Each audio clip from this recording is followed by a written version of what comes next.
আল্লাহু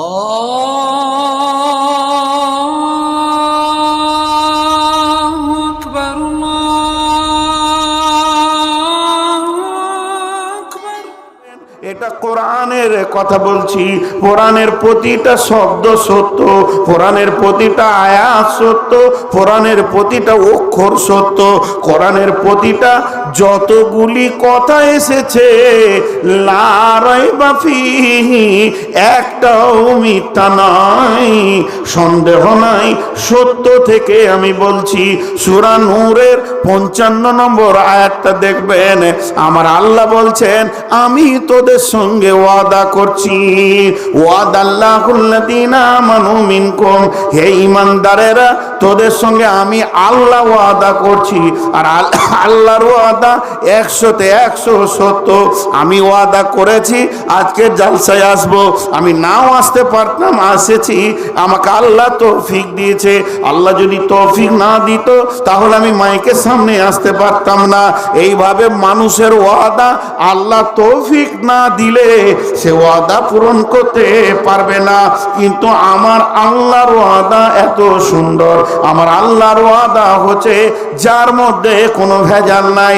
ওই আল্লাহ বলছেন, রে মুসলমানের দল, তোদের পরিস্থিতি খারাপ হয়েছে, এটা রিপেয়ার করবি তো আমাকে বল, আমি রিপেয়ার করে দিচ্ছি।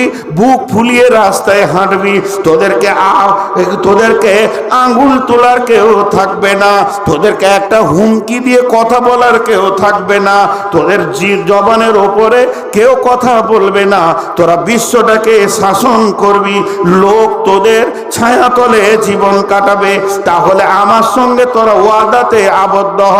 ওয়াদাল্লাহুল্লাযীনা মিনকুম, ওয়াদাল্লাহুল্লাযীনা আমানু মিনকুম ওয়া আমিলুস সলিহাতি, তোরা 100-তে 100 জন মসজিদে ঢুকে যা। দেখবে চা হচ্ছে লোভনীয় খাবার, অথচ হালাকে হাদিসে আছে খাবার যখন খাবে তো গোপনে খাও। তো আমি যে কথা আপনাদের সামনে বলতে চাইছি, তাহলে কোরআন কি বলেছেন আর কোরআন কি ওয়াদা করেছেন, এটা রিপেয়ার করার বুদ্ধিটা কি? এটা রিপেয়ার করার বুদ্ধি কি? জি, আমরা নরেন্দ্র মোদীকে অন্তর থেকে দুশ্মন মনে করছি, ঠিক না ভুল বলেন? সবাই বলেন ঠিক না ভুল? অমিত শাহ ভালো মানুষ, কলিজাটাকে ফেরে দেবো যদি পেয়ে যায়, ওকে দুশ্মন মনে করছি। আজকে আমার মাথার মগজটা মনে হয় যেন ফুটে গেল। আসরের নামাজ আপনাদের মসজিদে পড়লাম আর বললাম যে একটু চা খেয়ে আসি, নাগর ব্রিজে যাই, মাইকের বাইরে একটু থাকি। ফজলুর রহমান ভাইয়ের সঙ্গে দেখা হলো, আলোচনা করছিলাম হাদিস কোরআনের কথা। ওনার পাশে বসলি আমি জটিল জটিল কথা বলি, কেন? আমার মনে হয় উনি আমার ওস্তাদ, আমার এটা মনে হয় উনি আমার ওস্তাদ। তো ওনার সঙ্গে কথা বলতে বলতে আমাকে বলছে, নূর মোহাম্মদ ভাই জানেন, আমি একটা পাকিস্তানের বায়ান শুনছিলাম, যে বায়ানটাতে আমার বিবেককে হারিয়ে ফেলে দিল, এমন নতুন জগতে ঢুকলাম মনে হলো। পাকিস্তান কোন মৌলানা? বললাম কোন মৌলানা আপনি বলেন, আমি ডাউনলোড করব। বলছে আপনাকে পরে দিচ্ছি। উনি কি বলেছেন? বলছে, এই মুসলমান, তোমরা হিন্দুদেরকে দুশ্মন মনে করছো, এই জুলুমটা কেন এসছে তুমি জানো না? তোমাদের উপরে ওদের হক আছে, আমাদেরকে দিয়েছে আল্লাহ কোরআন, ওদেরকে দেয়নি। তোমার পৌঁছানোর দায়িত্ব ছিল। কোনো মুসলমান বলতে পারবে যে আমি হিন্দুর দরজায় দাঁড়িয়েছিলাম কালেমা পৌঁছানোর জন্য? ও লিবে না লিবে সেটা পরের কথা। তুমি পৌঁছিয়েছো কোনোদিন ওর কাছে? বদদুয়া করার কি হক রাখো ওদের ওপরে? তুমি নিজে শুয়ে শুয়ে কাটাচ্ছ। এখন মুসলমানই কোরআনের বাইরে চলে গেছে, আজকে ওকে দুশ্মন মনে করছেন। একটা কথা ছোট করে উত্তর দেন আপনারা সবাই। হযরত উমর ফারুক রাদিয়াল্লাহু তাআলা আনহুকে চেনেন? দেখিনি, কিন্তু হাদিস কোরআনের মতে তো চিনি কি চিনি না? জি, সেই হযরত উমর ফারুক রাদিয়াল্লাহু তাআলা আনহু আজকে যদি মুদির জায়গাতে দিল্লির গদিতে বসতেন তাহলে এই রকম মুসলমানগুলো একটারও মাথা গর্দনে থাকতো না। থাকতো কি বলেন? প্রথম আমাকেই কাটতো, আপনাকে কাটতেন। তার কারণ হচ্ছে ভাইয়া, আজকে আমরা কোরআনের ছায়া তলে নিজের জীবনকে রাখিনি, কোরআনের আওতাভুক্ত নিজেকে রাখিনি। আজকে মুসলমান, নাম মুসলমান, জুয়ারি, সে জুয়া খেলে, মদ খায়, এক ওয়াক্ত নামাজ পড়ে না, শরীয়তের বাইরে রোডে সে গাড়ি চালায়, আখেরাত তার বরবাদ হতে চলেছে। তারপরও নিজেকে মুসলমান মনে করে। এটা আপনার দাবিতে মুসলমান, আমার দাবিতে মুসলমান, এটা প্রধানের দাবিতে মুসলমান, এটা আমার ভারতবর্ষের ফরমে মুসলমান। কিন্তু একবার যদি কোরআনকে বলা হয়, কোরআন রে আজকের মাহফিলে কে কে মুসলমান আছে তুমি একবার বলে দাও। আমার দিকে কোরআনটা দিয়ে যদি বলা হয়, কোরআন নূর মোহাম্মদ মুসলমান না বেঈমান, কোরআন বলবে যতটি তোরা আছিস সব বেঈমান। কোরআনের আওতাভুক্তে, কোরআনের ফয়সালাতে, কোরআনের নজরে আমরা কেউ মুসলমান নয়। আল্লাহ তাবারাক ওয়া তাআলার নবী বলছেন, যে হাদিসটা আপনাদের সামনে পড়েছি, বিসমিল্লাহির রহমানির রহিম, ওয়ান মুআয বিন জাবাল রাদিয়াল্লাহু তাআলা আনহু قال আওসানি রাসূলুল্লাহ সাল্লাল্লাহু আলাইহি ওয়াসাল্লাম বিআসরি কালিমাতিন লা তুশরিক বিল্লাহি শাইআ ওয়া ইন কুতিলতা আও হুররিকতা। যিনি হাদিসটা বর্ণনা করছেন, এই রাবিটার নাম হচ্ছে হযরতে মুআয বিন জাবাল।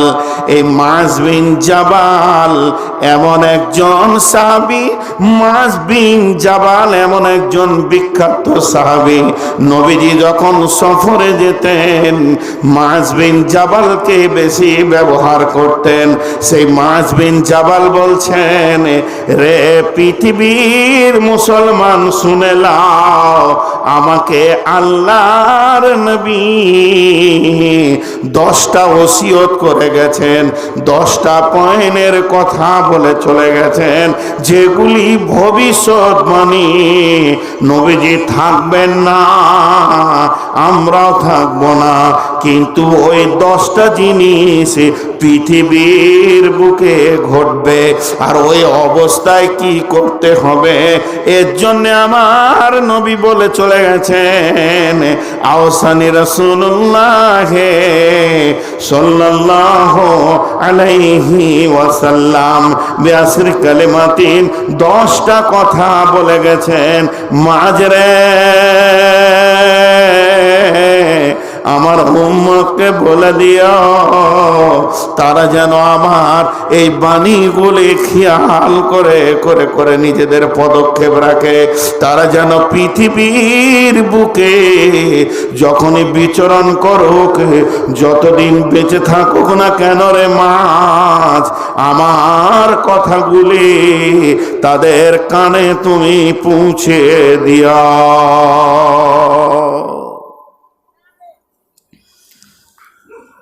ছোট্ট একটা উদাহরণ দিব। খারিসারিয়াবাদে কোনো মানুষ মুমূর্ষু অবস্থায় আছেন, মারা যাবেন, তো বড় বহুটাকে ডেকে বলছে, খাদিজাকে, খাদিজা যখনই ডাক দিয়েছে তো বহু দৌড়ে গিয়ে শ্বশুরের মুখের কাছে কানটা লাগিয়েছে। তো ফিস ফিস ফিস ফিস ফিস ফিস করে 5টা কথা বলল, মারা গেল। কেন খাদিজাকে বলল? বড় বেটা মালদা গেছে কাজে, ফিরেনি, ই জানছে যে আমি আর থাকবো না, তো বহুটাকে বলে দিই। বহুটাকে বলে দিই, বেটাকে বলবে। যখনই বড় শুনলে যে বাপ মরে গেছে আর নাই, তাড়াতাড়ি স্টেট ধরে বাড়ি আসছে। যেই বাড়িতে হাও মাও করে কেঁদে ঢুকছে, তখন বিবি বলছে তোমার আব্বা অন্তিমকালে তোমাকে 5খানা ওসিয়ত করে গেছে, আমাকে ডেকে বলেছে। ওর মনটা কেমন হবে? বলো বলো কি বলেছে, কি বলেছে আমার আব্বা আমার জন্য, বলো। বলে 1 নম্বর বলেছে মাকে কষ্ট দিও না, মাকে ছেড়ে চলে যাচ্ছেন উনি। ছোট বোনটার একটা ভালো ঘরে বিয়ে দিও, ছোট ভাইটাকে পড়াবে, কিছু টাকা মাদ্রাসার মসজিদে দেবে, বাকিগুলো সমপরিমাণ বন্টন করবে, সবাইকে ভালোবাসবে, তুমি যেন কাউকে কষ্ট দিও না। বউটা সব বলে দিল যে এই কথা তোমার আব্বা বলে গেছে। তো বিশ্বনবী বলে চলে যাচ্ছেন, আমাদের জন্য দায়িত্ব দিয়েছেন মুআজ বিন জাবালকে যে আমার উম্মতের কি পরিস্থিতি হবে জানো, আমার উম্মত কোন দরজায় গিয়ে পৌঁছাবে। জি, আর কত বিশ্বাস ছিল হযরতে আলী রসুলের কথার উপরে বিশ্বাস রেখেছে, এটা তো সহজ কথা। কিন্তু বেঈমানরা ও নবীজির কথাকে 100% সত্য মনে করতেন। জি, কেমন? একটা ইমানদারের একটা বেঈমানের উদাহরণ দিই। আল্লাহ রসুল যেদিন মক্কা থেকে মদিনা চলে যান, সেদিন কোন সাহাবীকে প্রথম ডাকলেন? জি, হযরতে আলীকে ডাকলেন। আবু বকরকে বের হয়ে গিয়ে সাথে নিলেন, কিন্তু ডাকলেন কাকে? আলীকে ডেকে বললেন, আলী রে, আমি ইয়াশরিবে চলে যাচ্ছি। তখন মদিনার নাম ছিল ইয়াশরিব।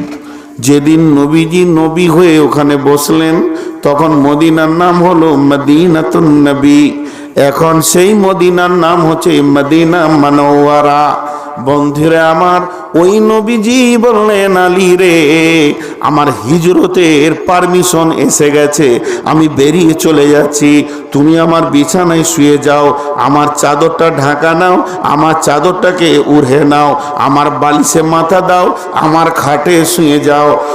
রে আলী, এটা বিধবার মাল, এটা এতিমের মাল, এটা বাইতুল মাল, এটা আমানতের মাল, এই মালগুলিকে ঠিক ঠিক জায়গায় পৌঁছিয়ে দিও। এই বলে নবীজি বেরিয়ে চলে গেলেন। ও দাঁড়িয়ে কেন?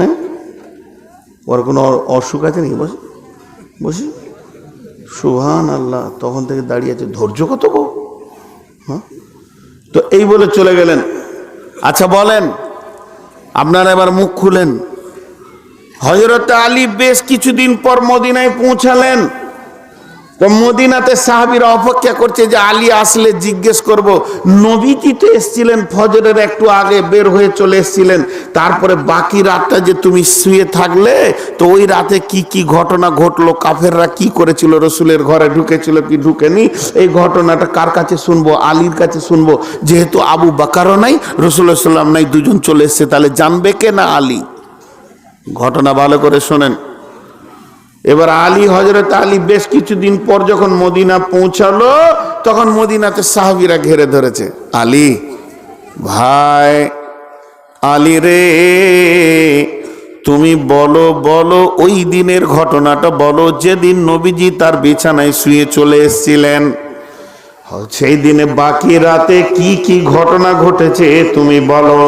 হযরতে আলী বাচ্চা ছেলের মতো প্রাঞ্জল ভাষায় বলছেন, আমি ঘুমিয়ে গেছিলাম, কিছুই জানি না। আচ্ছা বলেন, খারিশরিয়াবাদের লোক, এটা পাকা রুম, আমি ভিতরে ঢুকে হুড়কা টুরকা লাগিয়ে দিব, আর আপনারা 50টা ছেলে তো আমাকে যদি মার্ডার করার চেষ্টা করেন, 5 থেকে 10 মিনিটও লাগবে দরজা ভেঙে ঢুকতে। কিন্তু রসুলের জামানায় তো পাথর দিয়ে, ছোট কোনো রকম সিমেন্ট রড কিছুই ছিল না। সেই জামানার একটা আপনাদের যেমন খড় দিয়ে বা ওই ক্যাসে দিয়ে ঘর তৈরি করা রয়েছে, এইগুলো ঘরে যদি কেউ ঢুকে থাকে তো যে দিক থেকে মার্ডার করার ইচ্ছা করা যাবে। তাহলে আমাকে 200টা ছেলে ঘেরেছে, আর আমি এই ঘরটার ভিতরে ঢুকে আছি, আর আমাকে মার্ডার করার লেগে বড় বড় তালোয়ারকে পাজিয়ে নিয়ে এসছে। আর এখনকার যুগে ধরেন বোম, পিস্তল, রিভলভার যত যা কিছু এনেছে, আর আমি এই ঘরটার ভিতরে আছি। আর আমি যদি আপনাদের হেড মৌলানাকে বলি যে আমার বিছানায় আপনি শুয়ে থাকেন, আমি পালাইলাম বর্ধমান, শোবে? একবার প্রথম কথাটা বলেন, শোবে? মাথা খারাপ? তোমার জান তুমি দেখো, আমার জান আমি দেখি। যাই হোক, আলী শুলেন, ঘুম হবে এই কথাটা বলেন, ঘুম হবে? কিন্তু আলী বলছেন ঘুমিয়ে গেছিলাম। সাহাবীরা বলছে ঠাট্টা করছো? তোমাকে একটা কথা জিজ্ঞেস করছি, তুমি ঠাট্টা করছো? কি ঘটেছে বলবে না? হযরত আলী বলছে ঘুমিয়ে গেছিলাম, তো বলবো কি করে?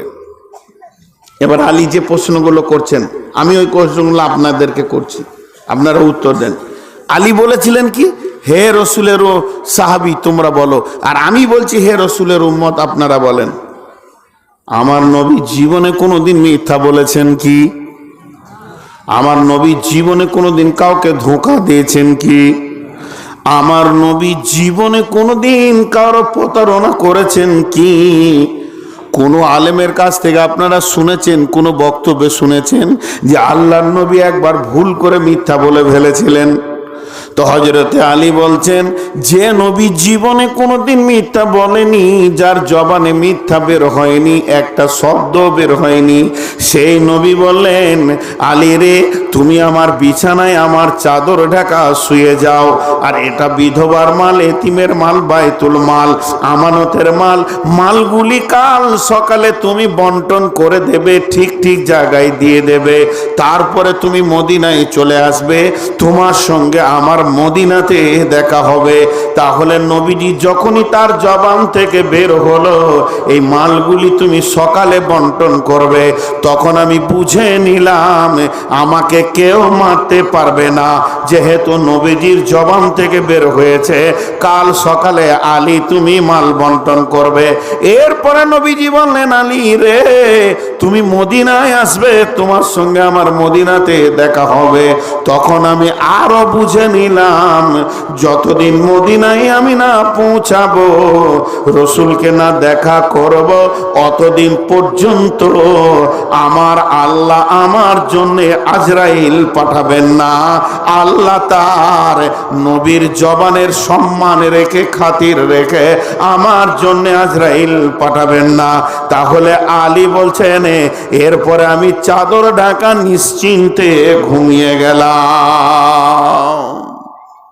এটা তো ইমানদারের কথা বললাম, বেঈমানের কথাটা শুনেন। পাক্কা বেঈমান, রসুলের দুশ্মন, আল্লাহর দুশ্মন, কোরআনের দুশ্মন, দিন ইসলামের দুশ্মন, ইসলামের দুশ্মন, নাম হচ্ছে উমাইয়া।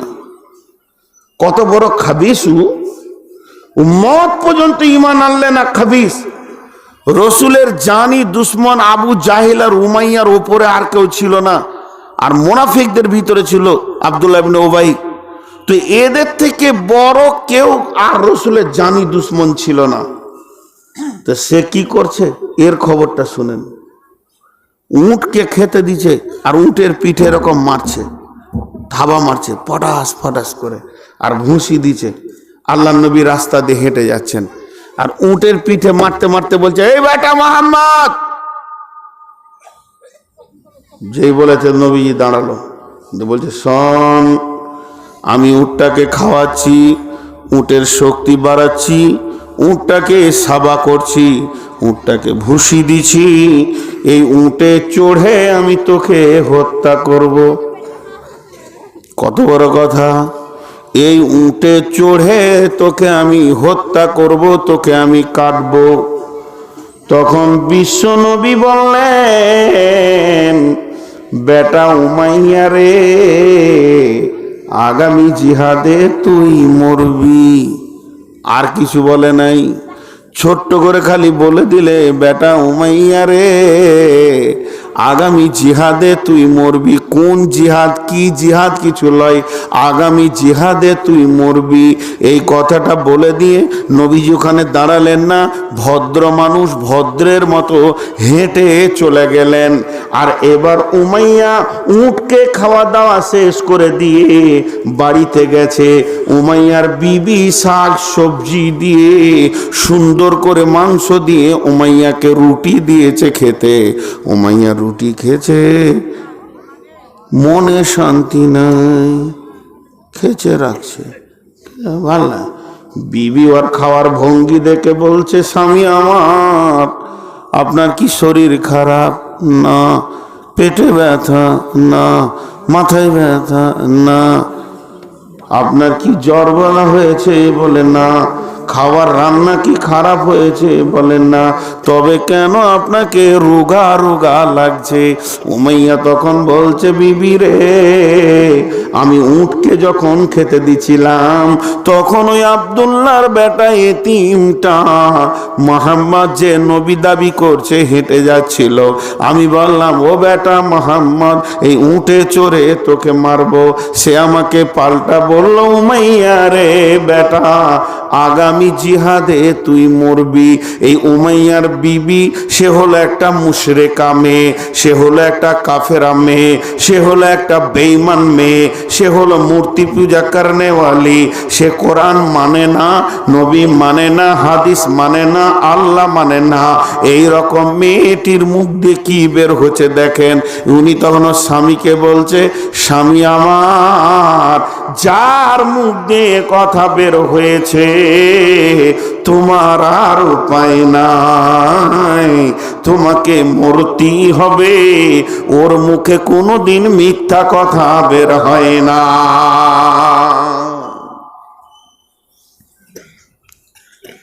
আমি এই দুটি উদাহরণ দিলাম, এটা বক্তব্যের বিষয় নাই।